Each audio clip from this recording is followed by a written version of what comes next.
Hello friends, எல்லாருக்கும் வணக்கம். Welcome to my channel Veni easy cooking. இன்றைக்கி நம்ம சேனலில் செம்ம டேஸ்டியான மட்டன் கிரேவி தான் எப்படி செய்கிறதுன்னு பார்க்க போகிறோம். இந்த மட்டன் கிரேவி வந்துட்டு நீங்கள் பரோட்டா, பூரி, சப்பாத்தி, ஒயிட் ரைஸ் இல்லை பிரியாணி கூட வச்சு சாப்பிட்டீங்கனாலும் ரொம்ப டேஸ்டியாக இருக்கும். அண்ட் செய்கிறது ரொம்ப ஈஸி. நம்ம அதுவும் இன்றைக்கி கடாயில் செய்ய போகிறோம், குக்கரில் வச்சு விசில் விட போகிறதில்ல. ஸோ கண்டிப்பாக இந்த ரெசிபியை நீங்கள் வீட்டில் ட்ரை பண்ணி பார்த்துட்டு உங்கள் ஃபீட்பேக்கை சொல்லுங்கள். ஃபஸ்ட்டு நம்ம இந்த கிரேவிக்கு தேவையான மசாலா ரெடி பண்ணி எடுத்துக்கலாம். அதுக்கு ஒரு 1/4 கப் அளவுக்கு கார்லிக் ஜாரில் ஆட் பண்ணிக்கலாம். அண்ட் ஒரு 2 டீஸ்பூன் அளவுக்கு சாப் பண்ண ஜிஞ்சர், 5 லவங்கம், அண்ட் நம்ம இது கூடவே கொஞ்சமாக பட்டை ஆட் பண்ணிக்கலாம். பாப்பி சீட்ஸ் கசகசா ஒரு 1/2 டீஸ்பூன், 2 ஏலக்காய்,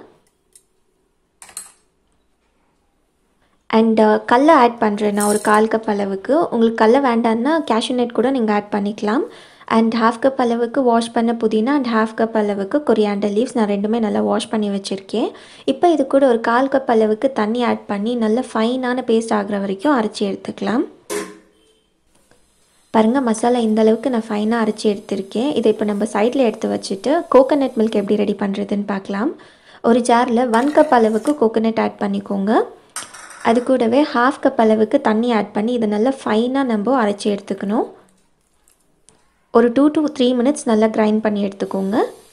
பாருங்கள், கோகோனட் வந்துட்டு இந்த அளவுக்கு நீங்கள் ஃபைனாக அரைச்சா மட்டும்தான் நம்மளால் அந்த கோகோனட் மில்க் வந்துட்டு செப்பரேட் பண்ண முடியும். இப்போ இந்த மாதிரி ஒரு ஸ்ட்ரெயினர் வச்சு நம்ம அந்த கோகோனட் மில்க்கை செப்பரேட் பண்ணி எடுத்துக்கலாம். உங்களுக்கு ரெடிமேடாக கூட கோகோனட் மில்க் கிடைக்கும், பட் இட்ஸ் பிட் காஸ்ட்லி.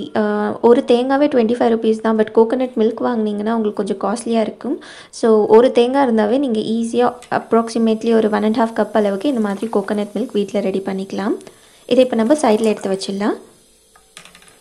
இப்போ ஒரு கடாயில் நான் ஒரு 7 டீஸ்பூன் அளவுக்கு ஆயில் ஆட் பண்ணுறேன். இந்த ரெசிபிக்கு ஆயில் கொஞ்சம் அதிகமாக தான் தேவைப்படும். எண்ணெய் நல்லா காஞ்ச உடனே இது கூட ஒரு 1/2 டீஸ்பூன் அளவுக்கு சோம்பு அண்ட் 1 கப் அளவுக்கு ஃபைனாக சாப் பண்ண ஆனியன், 3 பச்சை மிளகா. காரம் அதிகமாக வேணும்னா நீங்கள் இன்னும் 2 பச்சை மிளகா கூட ஆட் பண்ணிக்கலாம். அண்ட் கொஞ்சமாக கருவேப்பிலையும் நம்ம இது கூடயே சேர்த்துடலாம். இப்போ இது எல்லாத்தையும் சேர்த்து ஒரு 2 to 3 மினிட்ஸ் நம்ம நல்லா ஃப்ரை பண்ணி எடுத்துக்கணும் மீடியம் ஹீட்டில். ஸோ இது ஃப்ரை பண்ணுறதுக்குள்ளே நீங்கள் சேனல் ஃபர்ஸ்ட் டைம் பார்க்குற மாதிரி இருந்தால் ப்ளீஸ் மறக்காமல் சேனலுக்கு சப்ஸ்கிரைப் பண்ணிக்கோங்க. அண்ட் பக்கத்தில் இருக்க பெல் ஐக்கன் கிளிக் பண்ணி நோட்டிஃபிகேஷனில் ஆல் செலக்ட் பண்ணுங்கள். அப்போ தான் நாங்கள் எப்போ வீடியோ போஸ்ட் பண்ணாலும் உங்களுக்கு உடனே நோட்டிஃபிகேஷன் வரும்.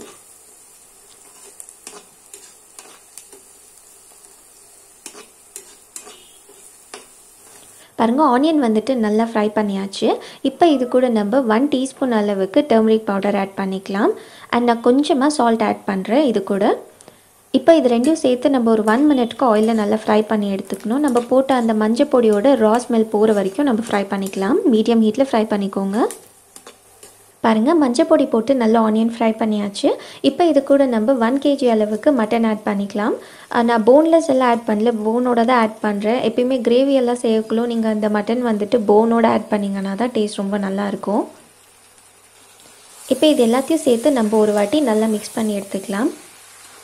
சோஃபார் இந்த ரெசிபி உங்களுக்கு பிடிச்சிருந்ததுன்னா மறக்காமல் இந்த ரெசிபிக்கு ஒரு லைக் பண்ணுங்கள். அண்ட் சேனலுக்கு மறக்காமல் சப்போர்ட் பண்ணுங்கள். Because your support is very important to me. And channel மறக்காமல் சப்ஸ்கிரைப் பண்ணிக்கோங்க ஃபர்ஸ்ட் டைம் பார்க்குற மாதிரி இருந்தால்.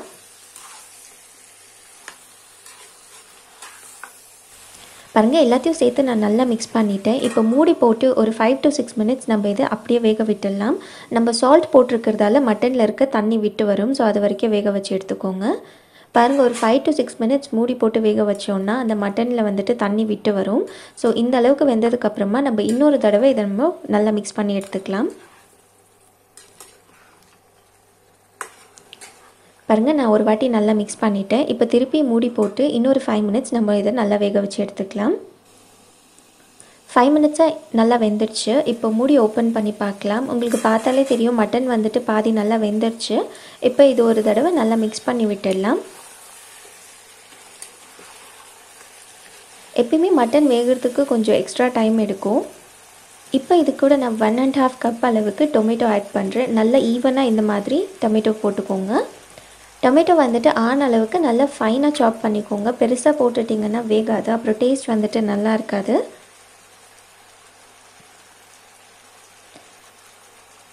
நான் எல்லா டொமேட்டோவும் நீட்டாக சேர்த்துட்டேன். இப்போ இது கூட நம்ம தேவையான மசாலாங்க சேர்க்கலாம். ஃபஸ்ட்டு நான் இதுக்கு தேவையான உப்பு சேர்க்குறேன். டொமேட்டோ மேலே உப்பு சேர்த்திங்கன்னா சீக்கிரமாக வெந்துடும். இது கூடவே 1½ டீஸ்பூன் அளவுக்கு சாம்பார் பவுடர், 2 டீஸ்பூன் அளவுக்கு தனியா பவுடர் அண்ட் 1½ டீஸ்பூன் அளவுக்கு மட்டன் மசாலா. இப்போ நம்ம இது இப்படியே மூடி போட்டு ஒரு 2 நிமிஷம் நல்லா வேக வச்சு எடுத்துக்கலாம். அப்போது அந்த நம்ம போட்டிருக்கோம் இல்லையா, அந்த மசாலா பவுடரோட ரா ஸ்மெல்லும் போயிடும் அண்ட் டொமேட்டோ மேலே சால்ட் போட்டிருக்கிறதால டொமேட்டோ கூட சீக்கிரமாக வெந்துடும். 2 மினிட்ஸ் இப்படியே நான் மூடி போட்டு வேக வச்சுருக்கேன். இப்போ ஓப்பன் பண்ணலாம்.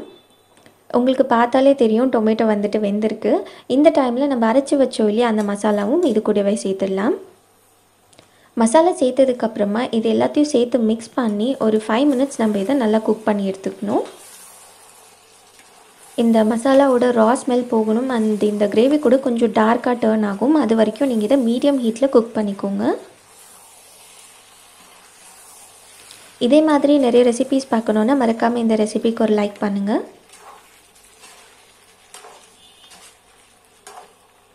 மசாலா எல்லாம் போட்டதுக்கப்புறமா நான் இந்த மட்டன் வந்துட்டு நல்லா வேக வச்சு எடுத்திருக்கேன். உங்களுக்கு பார்த்தாலே தெரியும் கலர் வந்துட்டு நல்லா டார்க்காக டர்ன் ஆகிருக்கு. இந்த டைமில் நம்ம இது கூட செப்பரேட் பண்ணி வச்சோம் இல்லையா, அந்த தேங்காய் பால் சேர்த்துக்கலாம். தேங்காய் பால் வந்துட்டு 1½ கப் அளவுக்கு இருக்குது. கோகோனட் மில்க் சேர்த்ததுக்கப்புறமா இது எல்லாத்தையும் சேர்த்து நம்ம நல்லா மிக்ஸ் பண்ணி விட்டுடலாம். உங்களுக்கு கிரேவி திக்காக வேணும், ஃபார் எக்ஸாம்பிள் சப்பாத்தி இல்லைனா பரோட்டாக்கு இந்த கிரேவி செஞ்சிங்கன்னா கோகோனட் மில்க் மட்டும் ஆட் பண்ணுங்கள், தண்ணி ஆட் பண்ண தேவையில்லை.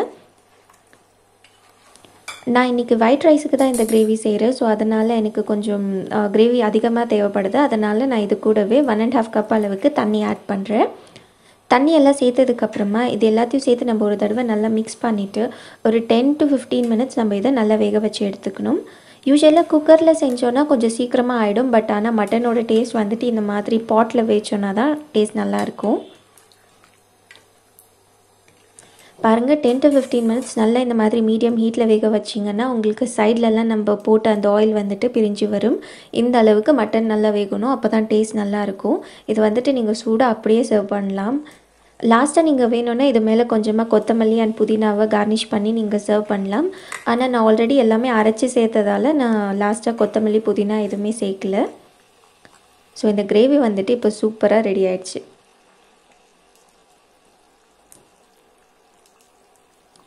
பாருங்கள் ரொம்ப டேஸ்டியான கிரேவி இது.